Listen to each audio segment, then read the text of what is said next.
Now, these commemorations, the first since the wiping out of the last remnants of ISIS's so-called caliphate in Syria and Iraq. But as Turkey's offensive against Syria's Kurds shows, there's still plenty of jihadists out there with their families. They're either on the loose or detained in the region. Counter-terror consultant Jan Saint-Pierre, who heads the Modern Security Consulting Group, is with us here in the studio. Thank you for joining us. Thank you for having me. As we speak, Turkey's president is in Washington, Recep Tayyip Erdogan, who in the past days has started making those first moves to send back foreign fighters. And that's acting a bit as a reminder. When you look at this fourth anniversary of the Paris attacks, your thoughts on where the jihadists who were present then, what they're doing now?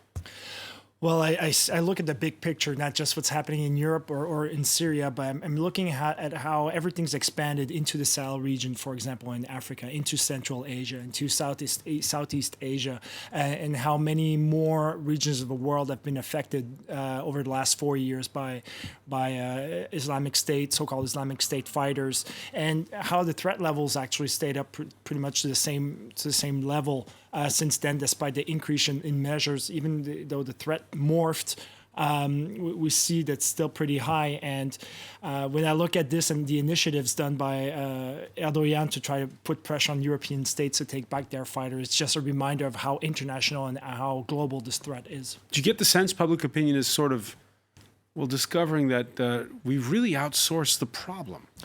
I think it's not just outsourcing the problem. I think it's an old way of seeing things, that as if everything outside our border we're going to be protected, rather than understanding that everything's interconnected today. I love using the example about a month ago in Germany. There was this far-right attack where the German neo-Nazi actually spoke in English in his video. And I thought it was very representative of the mentality of saying, I'm addressing a worldwide audience. And we see that with a religious extremist or the far left, how everything, the awareness that it's a global issue now and not just a national issue. And I think that's what people have difficulty to come to grips with, because we're used to saying, well, here's our border, here's the protection. But in fact, we live in a very interdependent world. A battle of ideologies, and of course, there's two methods. There's tooth for a tooth, an eye for an eye on the one hand, and then there's the other saying we must uphold the rule of law. You're based in Germany. 9 German nationals suspected of supporting ISIS are being deported from Turkey this week, and German authorities say they're not going to face charges because they don't have any hard evidence against them. Yeah, that's one of the main loopholes with the rule of law and terrorism, is that evidence obtained through intelligence services is not admissible in court, at least within the German system, which is pretty much a standard used everywhere.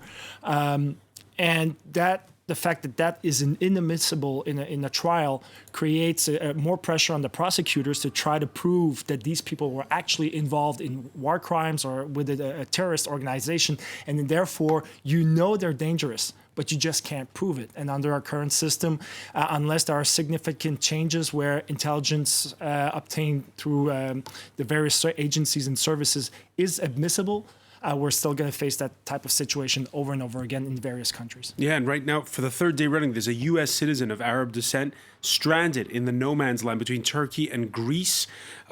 He was deported Monday, but Greek police say there are no charges against him in their international database, and thus no reason to take him in. Ankara claims he exceeded his stay in Turkey.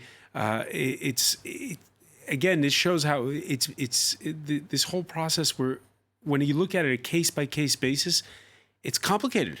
It's enormously complicated, and we've been discussing this topic for many years now, where we always say we're playing catch-up. And we're not just playing catch-up in terms of the measures, the counterterrorism measures, but the rule, the laws, the jurisdiction, every single aspect we're always behind. And so we end up facing these types of situations where, well, officially he can't be accused, but procedures have been undertaken where this person is expelled, or a loophole is found where that person can be excluded, and we end up in a situation where these people are stranded somewhere and still represent a threat. And that's always the big issue, is can we adapt quickly enough to match the various changes within the threat and its increase as well. All right, we were saying this Wednesday in France, commemorations for the anniversary of the Paris attacks. Next week, there's going to be the trial of the older sister of two brothers who are called the Voice of Daesh. They were killed earlier this year in Syria, and they were the ones who claimed responsibility for those Paris attacks. That sister, when she's on trial, is it going to help us to understand what happened? Is it, or is it just going to sort of muddle the whole issue even further? Well, I think it's going to muddle the entire issue because I think on the one hand we see her as a sort of a linchpin in all of this, and I think a lot of people, whether it be the authorities or the victims, want to try to obtain a certain degree of closure pertaining to these brothers or that situation. However, again, just how involved was she, and just can the prosecution prove it? And that's always the biggest story. So are we going to end up in a situation where a lot of evidence comes up or a lot of arguments for it, but in the end, could she be released? That's going to create an even bigger problem. So I think it's going to muddle the picture if the prosecution is in a position to present clear-cut evidence and say, this is how she was involved, this is how we're going to go about it, then it's going to provide a sense of justice, I think, for the victims and a feeling that the French justice system does work. The French justice system just does work. Again, it's a volatile period with what's going on in northeast Syria, the killing of Abu Bakr al-Baghdadi, and as you say, perhaps the focus shifting towards North Africa and the Sahel region. What do you do to counter the ideology of ISIS? And are there people still tempted to still want to make the trip now that they've suffered a military defeat? Absolutely. Even if the al-Baghdadi has been killed, the appeal is still there. The idea, the symbolic of this caliphate is still very strong. And each month, people do try to go there from various countries, various regions of the world. And now they no longer need to simply go to Syria or Iraq. They can go elsewhere, as you mentioned, the Sahel region, Southeast Central Asia. Are they going to the Sahel? They are going there. Yeah, they are going to the Sahel. They're going through North Africa. They're going through through East Africa and West Africa. There is a flow of fighters going to these regions. And that's why it's so interesting when people talk about the foreign fighters in Africa. Very often they're understand it as being Africans going elsewhere rather than the other way around. We're actually talking about foreign fighters going to Africa, which increases the problem. And you were talking earlier about far-right terror, which has also been a problem here in France and in neighboring Germany. Right now, we're 4 years after we had all those big discussions here, philosophical debates. It was even debated in middle schools about le vivre ensemble, living together was the concept, and how we should better understand each other amongst communities. Are we any better?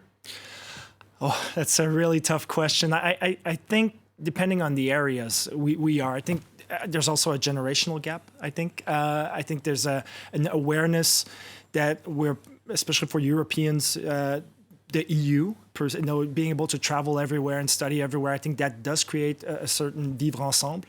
But I think for a certain generation, for certain strands of people, that's very hard to grasp. And I think this vivre ensemble has been damaged, or this philosophy has been, mitigated by the fact that so many threats pop up. And so many politicians or decision makers try to capitalize on the fear and possible resentment of these people for short-term gains. Yann St. Pierre of the Modern Security Consulting Group, thanks for stopping by. Thank you. Students here